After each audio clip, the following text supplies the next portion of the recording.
Сәлеметсіздер ме оқушылар?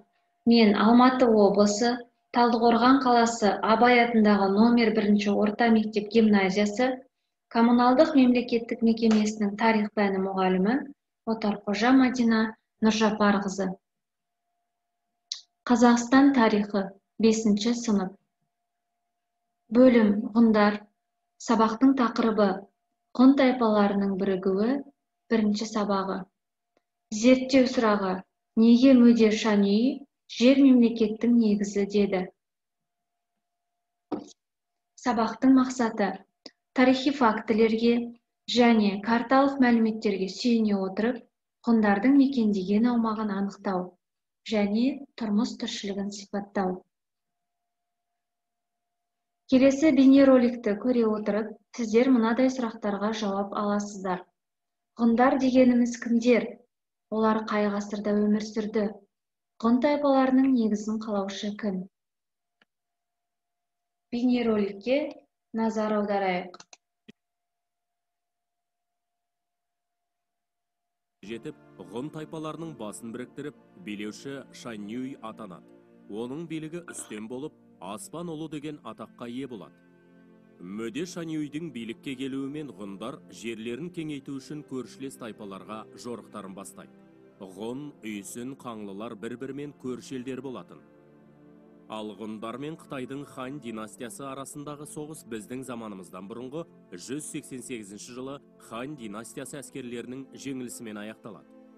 Мөденің билігін мойындаған Қытай императоры ғұндарға жыл сайын алым салық төлеп отыруға және Қытай ханшасын Мөдеге әйелдікке беруге мәжбүр болады.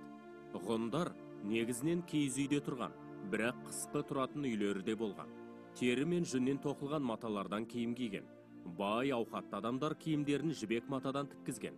Ғұндардың материалдық мәдениеті ерекше дамыған. Олар темір және қола өңдеумен қатар қыштан ыдыстар жасаумен айналысқан. Сондай-ақ ғұндарда зергерлік өнерде жақсы дамып, күміс пен алтыннан әшекей бұйымдар жасаған. Біздің заманымыздан бұрынғы 1 мыңжылдықта ғұндарда көшпелі мал шаруашылығы жақсы дамыды. Әсіресе жылқы малын ерекше қастерлеп көбейткен. Тарихта Мөде Шанюй елі мен жерін қастерлеген тұлға ретінде таныс. Аңыз бойынша, көрші Дунху билеушісі ғұндардың жеріне сұқтанып, оны басып алудың айласын жасай бастайды. Алдымен Мөдеге елші жіберіп, сұлу әйелін беруін сұрайды. Мөде, әйелім елімнің садағасы, алсын деп әйелін береді. Дунху елшісі екінші рет келіп, аузымен құс түстеген жүйрік тұлпарын сұрайды. Мөде, тұлпарым елімнің садағасы, алсын деп атын бергізеді. Әбден асқақтаған Дунху билеушісі үшінші рет мал жанға қолайсыз жеріңді бер деген талап қояды. Осы кезде Мөде, әйелім мен тұлпарымды берсем де, өзімнің жеке меншігім болатын. Жердің иесі халық, жер халықтың игілігі. Еліме жерді тәңір берген.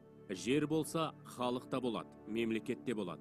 Жер мемлекетіміздің тірегі мен ырысы, құты. Оны қалай береміз деп қатты қаһарланып, Дунхуларға қарсы соғыс ашып, тас талқандарын шығарып, жеңіске жетеді.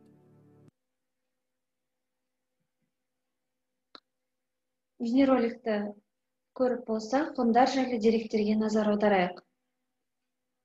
Амиан Марцелин: ертелі кеш ат үстінен түспейді. Маңызды істері туралы кеңесетін болса, кеңесті де ат үстінде отырып өткізеді, дейді. Византия елшісі Приск: олар соғыстан кейін тыныш әрі қамсыз тіршілік етеді. Әркім қолында барымен қанағат етеді, дейді.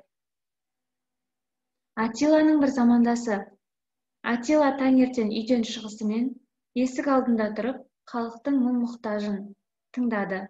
Сол күні бойы әлемнің әртүрлі елдерінен келген елшілерді қабылдады, дейді. Ғұндар туралы заттай деректер: 1. Жылқы, қой, ірі қара сүйектері. 2. Тары дәндері, темір орақ, тас дәніккіштер, астық сақтайтын ұралар. 3. Киік, қабан, құлан, елік, қоян, түлкі сүйектері. 4. Құмыралар, көзелер, саптаяқтар. 5. Аңдар бейнеленген кілемдер, қыш ағаш ыдыстар, ат әбзелдері, әшекей бұйымдар. 6. Жібек маталар, айналар, нефриттен жасалған бұйымдар. Ал енді тапсырма орындайық. Бірінші тапсырма. Картамен жұмыс. Ғұндардың территориясын және көрші мемлекеттерді кескін картаға түсіріңіздер. Дескриптор. Ғұндардың территориясын көрсетеді, үйсіндерді көрсетеді, қаңлыларды көрсетеді, хан империясын көрсетеді.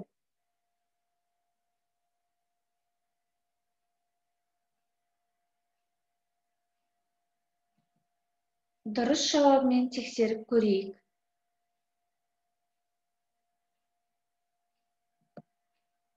Екінші тапсырма. Анықта жаз. Берілген А, Ә, Б, В деректері бойынша ғұндардың негізгі шаруашылығын және қосымша кәсібін талдаңыздар. Дескриптор ғұндардың негізгі шаруашылығын анықтайды, ғұндардың қосымша кәсібін анықтайды.